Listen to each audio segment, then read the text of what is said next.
eager for that. So today we're going to continue on with what we were talking about last week, which was adding up forces and setting them equal to MA. So that was the nature of like every single problem that we're basically going to be doing in this section, with the exception of when we get to circular motion. That one's a little funky. We'll get there on Friday. So last class, we ended with the whole traffic light thing, and I set the free body diagram. But I want to ask a couple questions. These are going to be quick.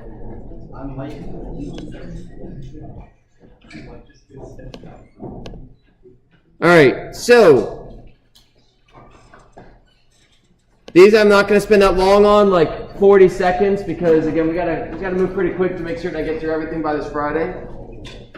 So, which of the following is the correct free body diagram for a car at rest? A says I have a Fn up, Fg down, Fa right, Ff left. Fa, I will clarify, that's force applied. Applied force, that's some push forward or something. B is Fn up, Fg down. C is Ff left, Fa right. And D, there's no arrows whatsoever. What is the correct free body diagram for a car at rest?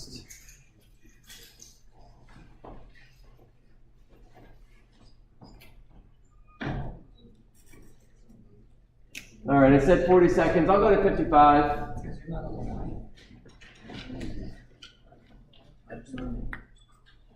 In 5, 4, 3, 2, 1. All right, so we think about our car, and we talk about the... So remember, in every single situation, you're going to be on Earth. So definitely gravity, 100% there's gravity. And my car is not plummeting downwards. Whatever the direction of the net force is the direction it accelerates. Whatever the direction of the net force is the direction it accelerates. So I need my normal force. That's what we talked about last class, the force responsible for keeping something up. Fantastic. And my car is at rest, meaning nothing is pushing it to the right, nothing is pushing it to the left. So this is the answer, B. It is just those things there. Fantastic, very good. All right, follow up to that. What is the correct free body diagram for a car traveling 60 miles per hour, but I'm going to convert that to meters per second, 23 meters per second. That is 60 miles per hour. They are the same thing. Same exact pictures. The options are the same. Is it A, Fn up, Fg down, Fa right, Ff left? Is it B, Fn up, Fg down? Is it C, Fa right, Ff left? Or is it D, there are no forces acting on it? What is the free body diagram for a car traveling at a constant 23 meters per second? Are we assuming no air resistance? We are not assuming no air resistance. In fact, we need air resistance to travel. Well, we don't need it, but we are assuming there is air resistance here. We are assuming there is air resistance here. That's a great question, in fact. One of these answers would be correct if there was no air resistance. Do we assume there's friction? So assume, yeah, air resistance, friction will be synonymous. Yep. Yes, we will assume that there is friction acting here. In fact, fun fact, a car cannot roll without friction. Because if there is no friction, why would the car get pushed? The only reason a car gets pushed forward is the wheel pushes on the ground, friction pushes the car forward. If there is no friction, I mean, think of a car on ice. The wheels just spin. So that's kind of cool. All right, we'll go till 45, give you all a handful more seconds. In 5, 4, 3, 2, 1. So yeah, there's some great questions here. I'm really glad you asked them. Is there air resistance? Is there friction? Yes. And therefore it's this one. The car is having to, so when your car is in cruise control, it is still, the engine's running, and it is exactly canceling out the force due to friction. Now, when I use the word friction, I will go ahead and tell you all, in this case, we're kind of collapsing air resistance and friction together. Technically, I probably should have drawn another, like 2 arrows, one for friction, one for air resistance. But air resistance, in some ways, is just a form of friction.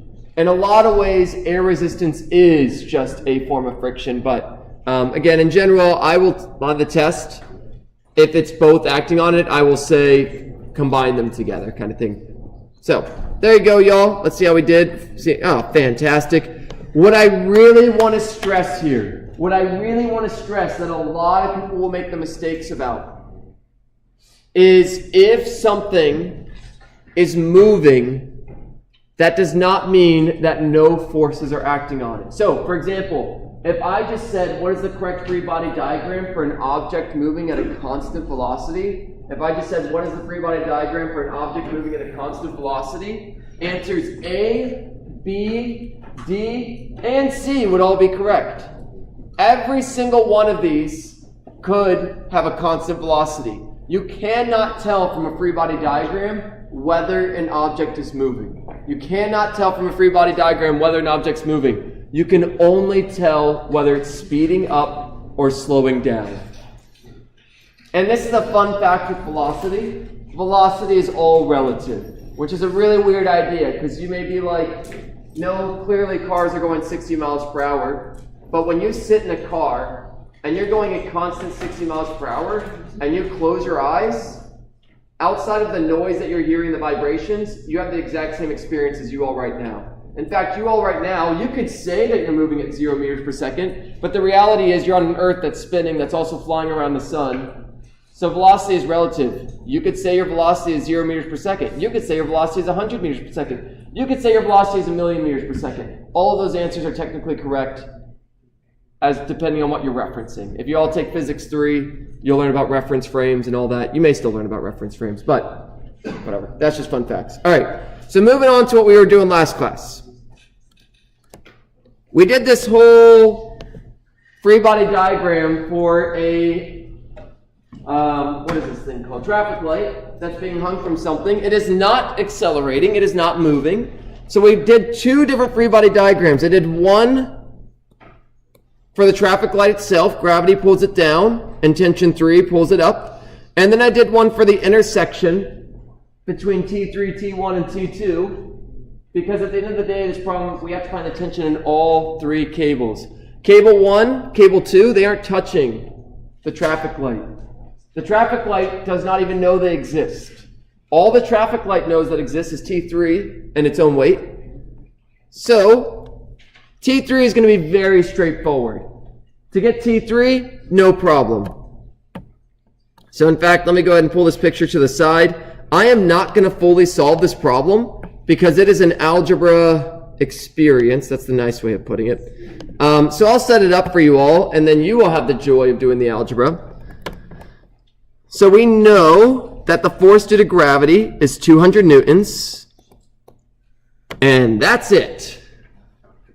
That's literally all it's, okay, we got the angles there. I'm not going to write those in my given because that's kind of not very clear, but we do know this angle is 41. We do know that angle is 63.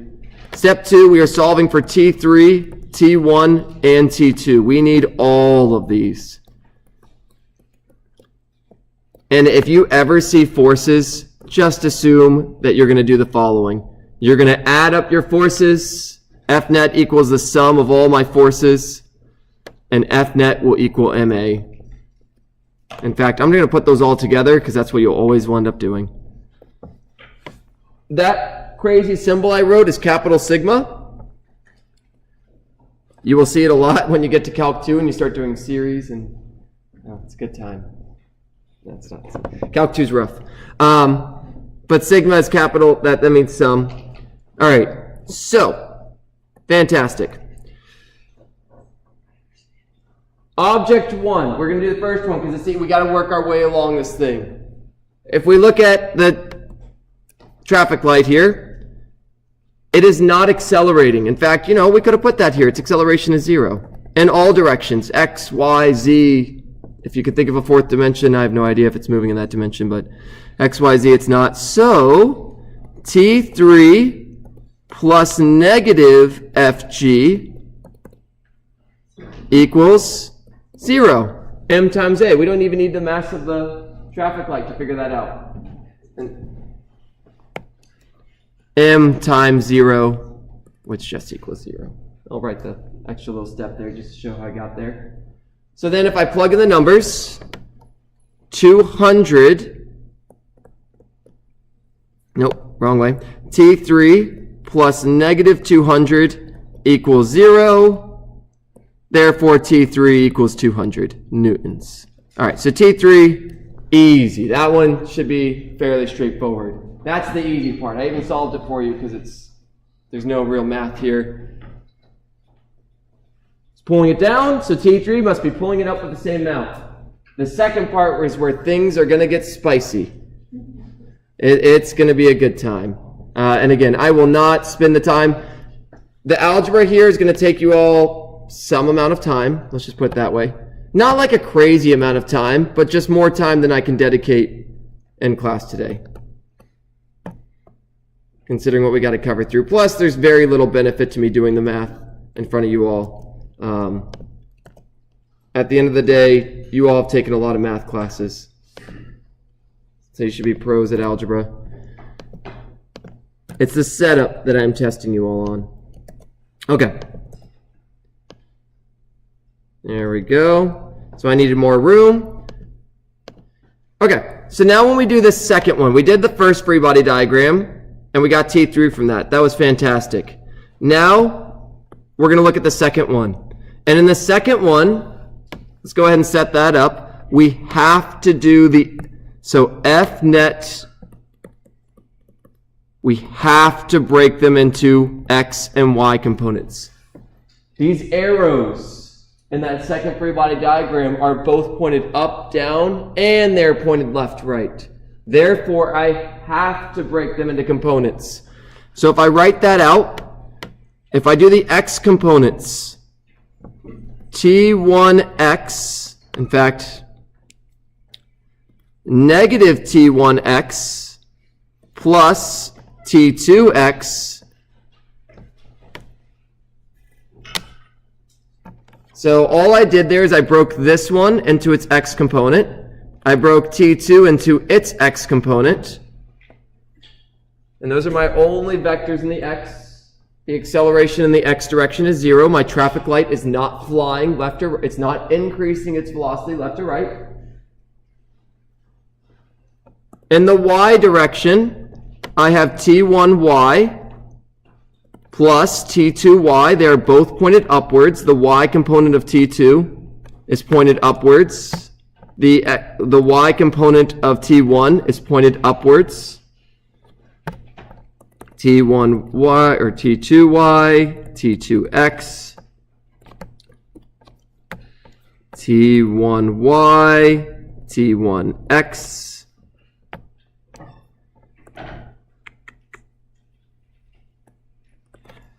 I keep fiddling that. Okay. Plus negative T3 equals 0. That's our setup. I added all the forces in the X direction, it's not accelerating. I added all the forces in the Y direction, it's not accelerating. Now, notice T3, I didn't put T3Y, because T3 is only pointed in the Y direction. There is no X component to T3, so I can just put T3 as is. And we solve for T3. Okay. Now, here's where things get a little, where you have to do one more step. If you all look at this, even if I plug in the value of T3, sure, it's 200. That's going to get chucked there. I have 4 unknowns and only 2 equations. This is not solvable as is. So, what you're going to have to do is we got to look at T1. At the end of the day, I want T1. So what I'm going to do is, here's T1. This angle is 41 degrees. So I'm going to make a nice little triangle here. Here's T1. I know this is 41 degrees. Those arrows aren't the right direction. So this is T1X. This is T1Y. I can do the same thing for T2. T2 is pointed up here. That one's 63 degrees. This is T2x. This is T2y. I made some nice, good old right triangles. And this next step, I want you to mull over and like spend some time on. I'm not gonna, again, unfortunately, I don't have the time to quite talk through it super in detail.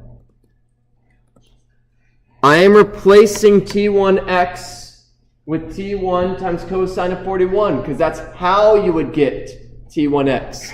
I'm replacing T2x with T2 times sine of 41, and that equals 0. So whenever you're talking about vectors and components, you're basically always going to be making these substitutions, breaking them into its x and y component. So when I do T1y, what's T1y? It is T1 times sine of 41 plus T2 times sine of 63, and then minus that 200 equals 0. And this is where I will leave it. I have two equations with two unknowns. Have fun doing the algebra. There is no shortcuts to this. You have to rearrange the first equation, or this, it doesn't matter, but rearrange the first equation for one of the variables, plug it into the second one, do some math. Yeah. Oh, okay, sorry, yeah. When do you know how whether the ty is positive or negative? If it's pointed up. Like with the picture, does it show an arrow? Yeah, so the key to that is our free body diagram. The tensions will always pull away from the object. Tensions, anytime you have a wire, the tension, the force of tension always is away from the object. So when we drew at that like intersection, T2 was up to the right, because that's away from that. T1 is up to the left.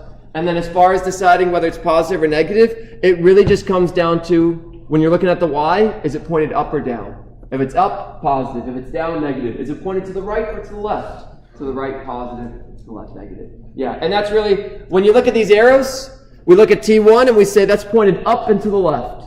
T2, we say that's pointed up and to the right. And yeah. What is the T2 cosine of 63? No. Yeah, thank you for catching that. Yeah, good catch, good catch. Yeah, please call me, again, anytime so you all see something like that, call me out. 63. Thank you. Yeah. That's very important. That is very important if y'all try to solve this later and you're using my equations. Now, when you try to solve this problem later, do not start the problem with my worked out part.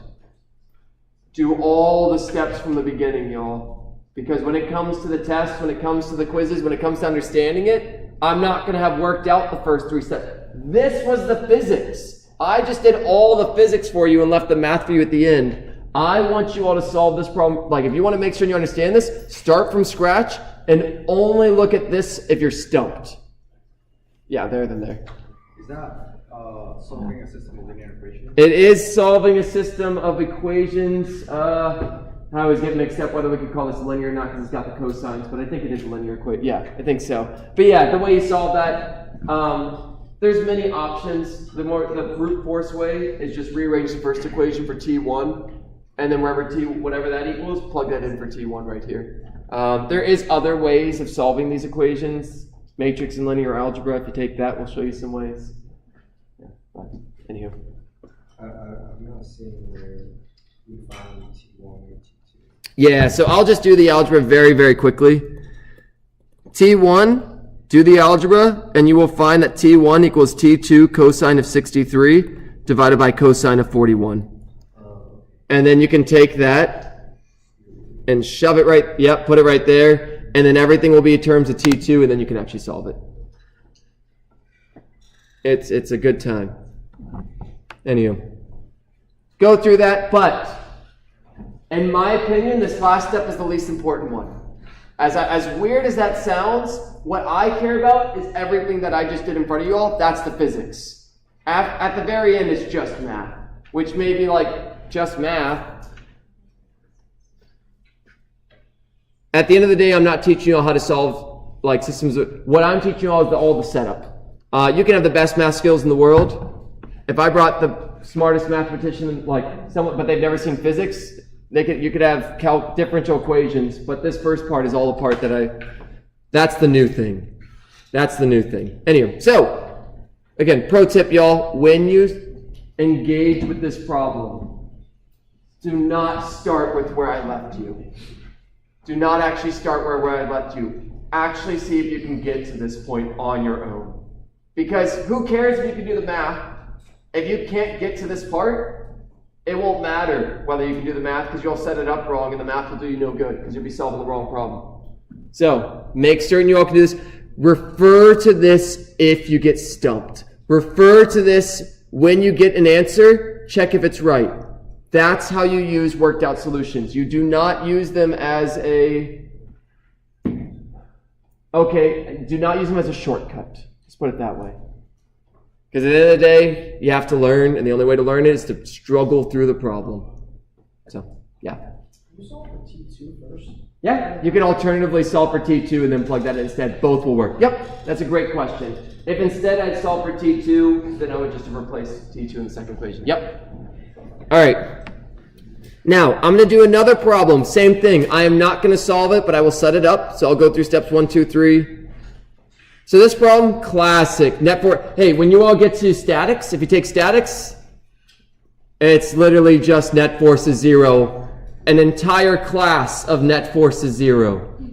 That's why it's called statics, not moving. Find the forces. So fun. All right, and it's a lot of algebra. So much algebra. From what I've heard, I didn't have to take it. Now, here's the next problem for y'all. 2 blocks are connected by a massless rope as shown below. This is a fantastic problem. Love this problem. The mass of the block on the table is 4 kilograms, and the hanging mass is 1 kilogram. The table and pulley are frictionless. Find the acceleration of the system, then find the tension of the rope, and then get to do some kinematics. Find the speed at which it hits the floor if it starts from rest and is initially located 1 meter from the floor. That's the whole reason for solving these problems, y'all, is to be able to predict things. What's the whole point of forces? It's to determine what's going to happen, which remember at the end of the day is all due to acceleration. So, I'm going to go ahead and there is 2 free body diagrams that we can draw for this that are both correct. Let's look at mass 1. So I'm going to draw the free body diagram. We're just going to put object 1 here.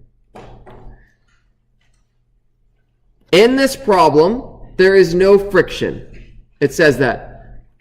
So the only force acting on object 1 is a tension to the right. That's it.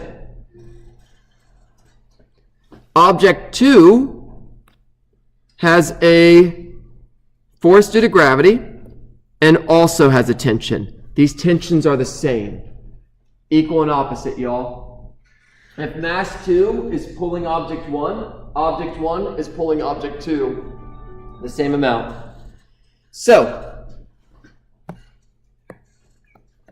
this is one way to draw the free body diagrams. And in fact, we will need this to actually solve the tensions. The other one, and this is going to be the one that's going to kind of stretch your brain a little bit. This is going to be weird and it's going to feel like I'm breaking some rules. Is we could pretend like these objects are stuck together. Because at the end of the day, what's that rope doing? It's effectively connecting those 2 objects as if it is one big object. Now, what gets really weird here, and I'm about to break one of the, remember when I said X and Y are separate? That is true. And this is where it's going to get funky. Let me just start drawing the picture and then I'll start explaining it because it's going to be a little weird. If I put these 2 blocks together and I pretend like they're like this, we're going to do something funky. And we're going to say that gravity is pulling it that way. And that's the only force acting on those combined systems. Technically, again, you got your tension here, but those cancel out. This is another way of viewing that problem. And that's really funky because you're like, gravity's not pulling it to the right. What I have done is I've kind of said, at the end of the day, this object is constrained to a single path. So someone asked a really good question a while back that, do I always have to break it into X and Y components? And you get some unique examples like this, where if you recognize that it's traveling along a single path, that effectively is one-dimensional problem. Even though this problem technically takes place in 2 dimensions, We can effectively think about it in one dimension because it's constrained to a single path. It cannot veer from that path.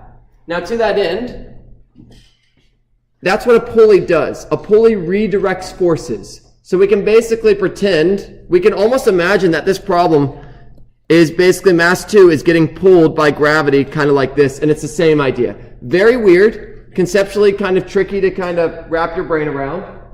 Good news, you don't have to do this, but I'm going to show you that this makes our life a little easier. It's another way to solve the problem. You can solve the problem either way. In fact, we actually need to do it this way at some point. So you have to do that first one no matter what. But let me go ahead and start walking through this. So what's given? M1 is 4 kilograms. M2 is 1 kilograms. We are solving for a heck of a bunch of things. We're finding the acceleration, classic. We're finding the tension. And the last one is kinematics. So I'm not going to even spend some time with that. Once you get the acceleration, it's just, classic kinematics. So I'm just going to focus on the new stuff for this and leave the kinematics for you all to kind of work through. It's good practice. Please do it. Our equations, F net equals MA. Classic. Every single problem. That's basically always what it boils down to. All right. So let's look at we can set up two equations here. If we look at object 1, the equation. So again, I'm going to focus on this left side. That's really what I'm going to focus on. That's probably what you're going to be the most comfortable with. And then after I kind of set it up the left side, I'm going to show you how the right side is another way of looking at it, if you want. So, according to this, tension equals mass 1 times acceleration. The only force acting on object 1 is tension. So tension equals mass 1 times acceleration. Object 2, tension plus negative Fg equals M2 times A.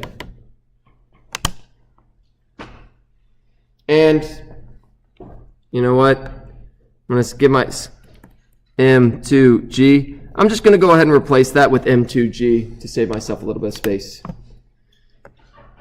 Fg is just M2 times G. All right, we look at this equation and we say, what do we know? Well, we don't know tension, and we don't know acceleration. So we don't know T, we don't know A, but we know literally everything else. I got 2 equations, 2 unknowns. Solve. 2 equations, 2 unknowns. This is just a math problem now. So, this is one way of doing it. Nothing wrong, like this will totally work. I will put in the numbers so you can see. So tension equals 4 times A. This one, tension plus negative 1 times 9.8.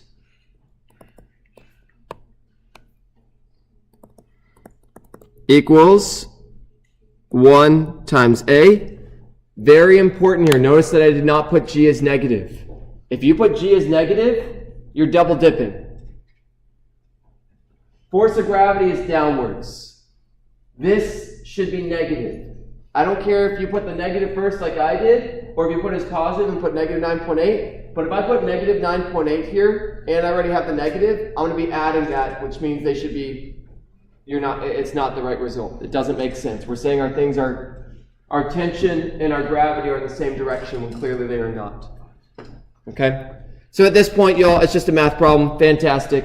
You can just solve it from here, and then it'll give you tension, it'll give you acceleration, no problem. Yeah. I don't mean to go backwards, but That's fine. you came from T equals M sub 1A, Mm-hmm. and you went to T plus negative M sub 2G. Where did you get it? So yeah, that's a great Where question. did that come from? This purple star goes with that free body diagram. The first one goes with the first equation. The second free body diagram goes with the second equation. So I wrote the equations for both. I had a free body diagram for object 1, and I did the equation for that. So the only force acting on it was T, Okay. and there mass 1 times A. And then I did the free body diagram for 2, and I wrote the equation for that object. And on object 2, tension is up plus negative mg down, but object 2 has a mass 2, object 1 has a mass 1. Yep, so I gave 2 different free body diagrams and wrote the equations for each. Okay. For the vast majority of you all, This is the process I recommend because it's very formulaic, very straightforward, no twists and turns. This other way I'm going to show you is a shortcut for getting A, is another way of getting A. If it is confusing, if this picture I drew here is confusing to you, pretend like I never drew it. Do not bother with it. Pretend like everything I'm about to tell you doesn't exist. But for those of you, like, that, it works. So if I look at the other way of drawing it, if I take this thing, and I instead kind of recognize it's one-dimensional motion, even though it doesn't seem like it, it's constrained. And I've got object 1 and I've got object 2, and I pretend like they're smushed together. And at the end of the day, force of gravity is the only thing making these objects move. What I end up getting is I end up setting up the following equation, that m2g equals my total mass times acceleration. And then you don't actually have to do a system of equations. You can solve for A, and then you can go to the back the other step. So I'm going to put this here, and this is where I'm going to leave it. And if you're curious about this, come talk to me more, or think through it, or wrestle through it, or kind of, process through it. If this is confusing to you and you don't want to waste the time, you don't need to know this. This is another way of looking at the problem where you define your system not as two individual objects, but as one big object. Which is kind of a cool thing that you can do. Anyway, all right? Don't worry about it too much, though. If that was confusing to you, pretend like I didn't say anything. Okay. All right, so today we're going to talk about spring force and friction as well. We will get through that, I think, pretty comfortably. And then the last step we'll be doing on Friday will be some inclined planes and circular motion, and we should just squeak by, and it should all be wonderful. All right, so spring force is another force that can exist. It's due to springs, literally springs. Like, the equation for it is K times X. K is the spring constant. X is how far you move it from its equilibrium position. So a spring will exist happily in some position. And I mean, you all know this. If I have a spring, it just chills. It only does something when you stretch it or compress it. And so this K, spring constant, that's based on the spring. The stiffer the spring, the higher the spring constant. The looser the spring, the lower the spring constant. Makes sense. Stiff springs, if you pull them, they snap real hard. Like, so for example, if you have a garage door, there's a really, really, really strong spring on that, has a really high K.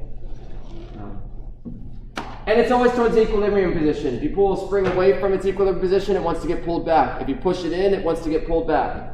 Fairly straightforward. We're honestly not going to see this one too much in this section. It is a force. It's worth talking about. We're going to see it a lot when we get to energy. So after test 1, we're going to be doing a lot more with springs. The unit's newtons, Fs for spring. All right. So a spring has a spring constant of 50 newtons and is stretched 1 centimeter. What is the force caused by this spring? Is it A, 50 newtons, B, 5 newtons, C, 0.5 newtons, or D, 0 newtons? The unit for the spring constant literally comes from the math, so I'll show you all that in a second. That newtons per meter.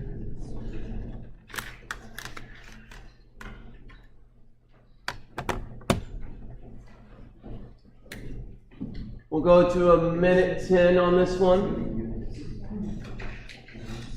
Because I like you all so much, here's the equation for the force of a spring.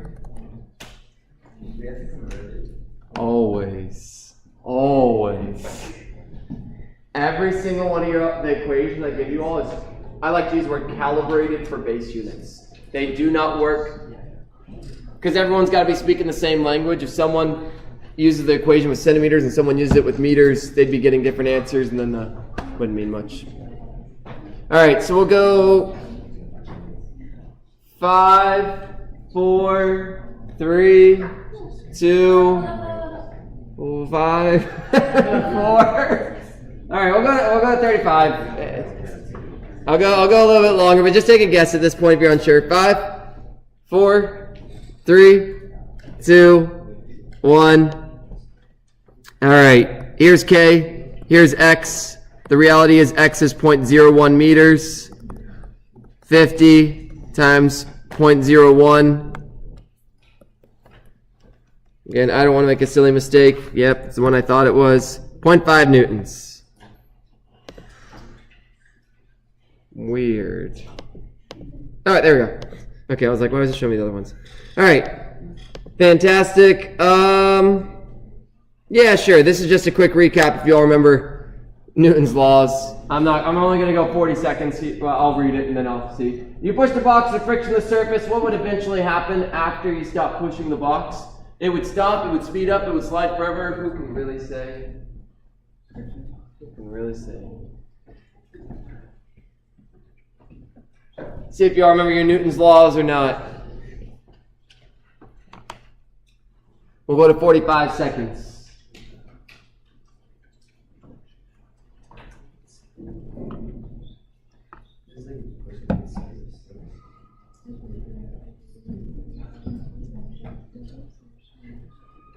Five, 4, 3, 2, 1. No air resistance. Yeah.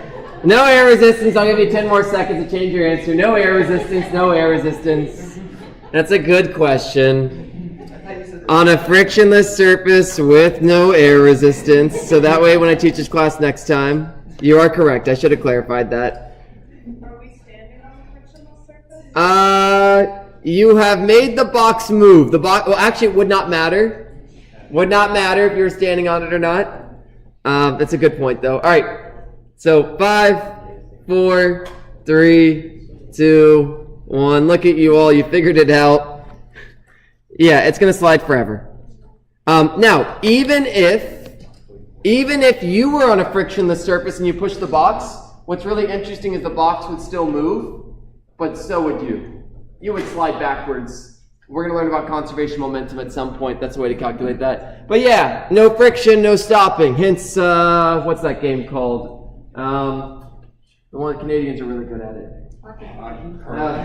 Curling is the one I was going for. Hockey as well. But yeah, curling. Curling is the one I was going for. You know, when they're doing the broom thing, they're literally just decreasing the friction in front of it so it goes farther, so that the forces stop it. All right, great. Here's friction. Friction is caused by microscopic bumps in materials rubbing up against each other. Literally, think about it, it's the way sandpaper works, but on a microscopic level. Sandpaper, you know, there's bumps on it. You can feel the rubbing against you. The finer the sandpaper, the less friction it makes. But keep going. Every single object has some roughness to it on an atomic level. Every single object. And fun fact, even if an object was perfectly smooth, there would still be some friction because of van der Waals forces, which is a weird thing to say. Don't worry about that too much now. But yeah, the easy way to think about it, microscopic bumps, the rougher it is, the more friction. Yeah? Did you see the smoothest ball in the whole world? Is it the kilogram one? Yeah. Yeah, that one's super interesting. Even that one, yeah, that's a whole interesting They thing. said if they made it the size of the Earth, that no Hiller value would be greater than 10 meters. Yeah, and they've were using that as a kilogram, but they've recently changed how they define the units based on the speed of light, because even that item was literally, I'm sure the same video you watched, it's off-gassing atoms as time goes on, and its mass is actually changing as time goes on. So even that perfectly smooth kilogram that they use as a reference, actually it's decreasing its mass as time goes on, because literally atoms spontaneously fly off every single surface. Effectively, every object is evaporating on some level, just not a noticeable level. But yeah, friction, really simple equation. It is mu, which is the coefficient of friction. I will either give that to you or ask you to find it. Mu is how rough or smooth the surface is. The rougher it is, the higher the mu. The smoother it is, the smaller the mu. That is the Greek letter mu, by the way. It is a U with an extra tail. That's always important to know. I'm so used to seeing these variables, I forget that, I sometimes have to take a step back and remember this may be the first time you've seen this. So it's a U with an extra tail. That's mu.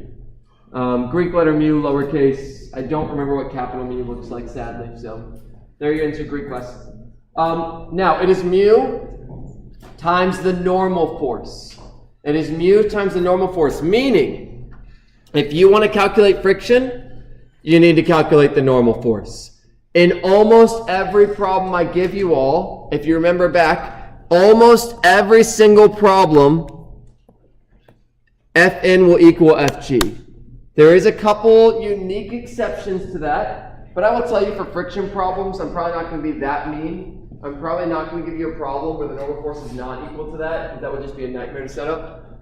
In general, Fn equals Fg, unless, again, the acceleration in the y direction increases, decreases. Literally think about when your car like goes over a hill, it kind of goes like up into the air a little bit, and so the friction force does decrease, because the wheels literally aren't pushing as much on the ground. Whereas when you go to the bottom of a hill and the normal force increases, because it's causing you to stop going down, your friction on your car is higher.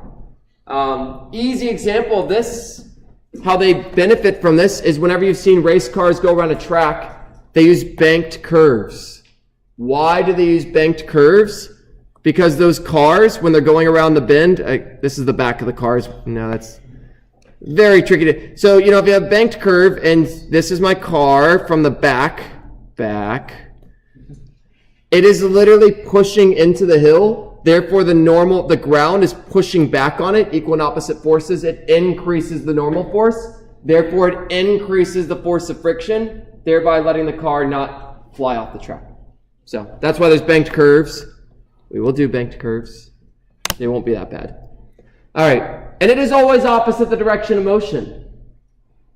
Or opposite the direction something is trying to push it. I'll clarify that in a second. All right, fun fact for y'all. Is it hard to move a box not moving or one that's already moving? Take your guess. I haven't taught you this at all. So go with your intuition. Is it A, harder to move a box that's not moving? B, harder to move a box that's already moving? Or C, it does not matter?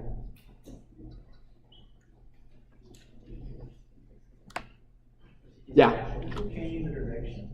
What if you're changing the direction? Of the box?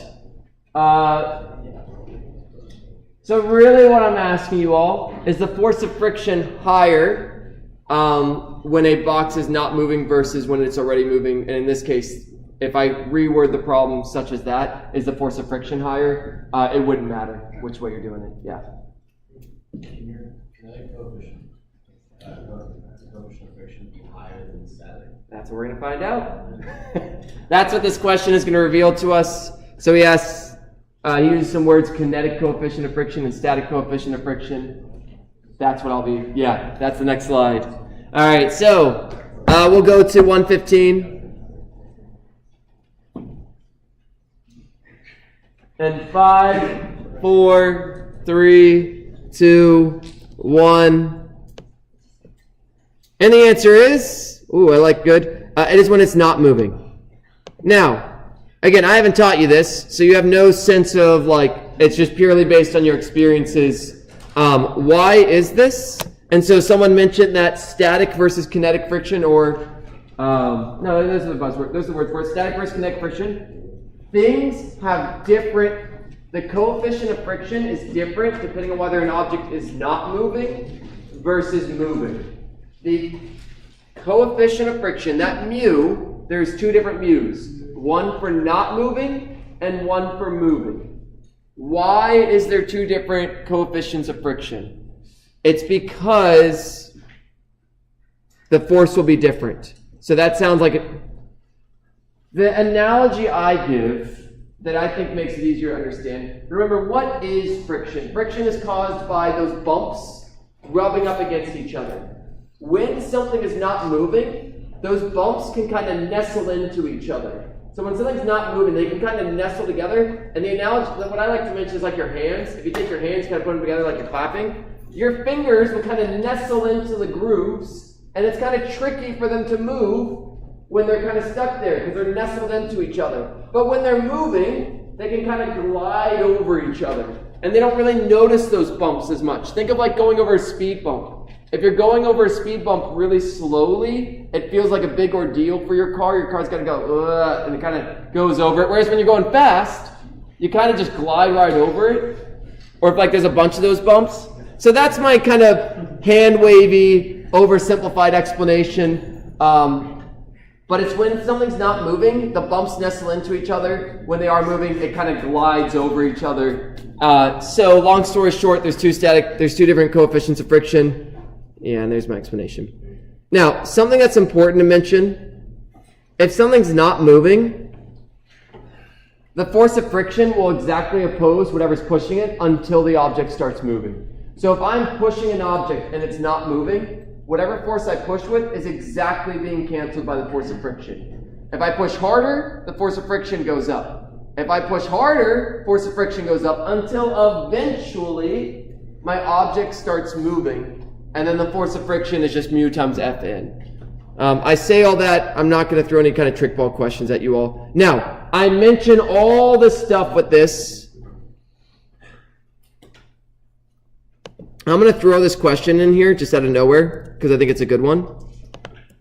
When a tire is rolling, which type of friction is responsible for the wheel getting pushed forward? Is it static friction, kinetic friction? And I'm just going to leave that as two options. When a tire is rolling without slipping, which type of friction is responsible for the wheel getting pushed forward? Static or kinetic? The only two options.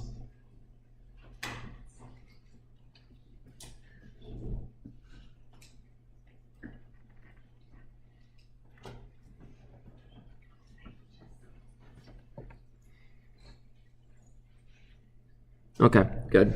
And next class we'll get to inclined planes, talk about those briefly, and then we'll talk about circular motion with forces, and that'll kind of be how we'll end our week.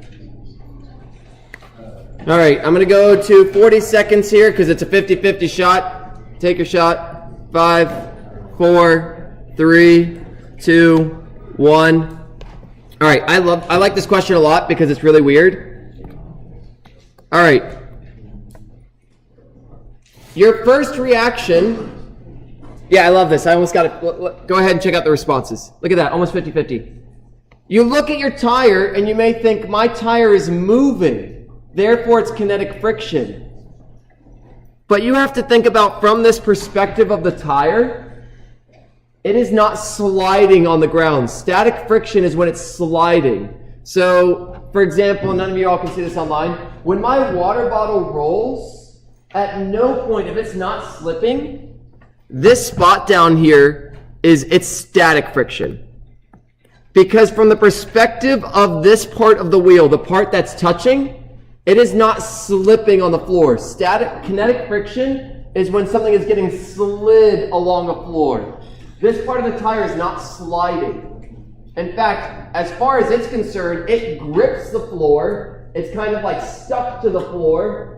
It's kind of like my hand right now. When I push myself this way, that's what the tire is doing. When my hand is kind of here and I push myself, a wheel, every point of the tire is sticking to the floor. Sticking to it, not sliding on it, ideally. Sticking to it, pushes back, the wheel pushes backwards, and the force of friction, the ground literally pushes the tire then the rest of the car forward. Again, you can kind of think of it like I take my hands here and I can slide my body along. That's what a tire is doing to the whole car. So yeah, it's static friction. Now I say all that, the last little present for y'all. There's a question in here that's really mean. If you want to go for it, go for it. But I'm going to go ahead and tell you all in this last section. Number 9, you don't need to bother with. It's quite a complex problem. It's kind of a cool problem, but if you have to prioritize, don't worry about number 9, but it does use of that. All right, so next class, y'all, we will talk about inclined planes, everyone's favorite thing. Here's some coefficients of friction, and we'll get into circular motion a bit, and we will knock this stuff out and be done by Friday. That's the goal. We may have like a slide or two, we'll see, but we'll get through all, if not all, almost all, 90%. Good luck studying, y'all. Use your time wisely.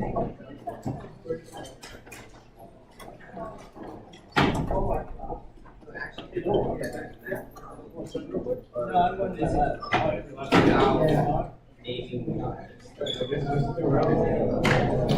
coefficient of friction like always given. Yeah. It will either be given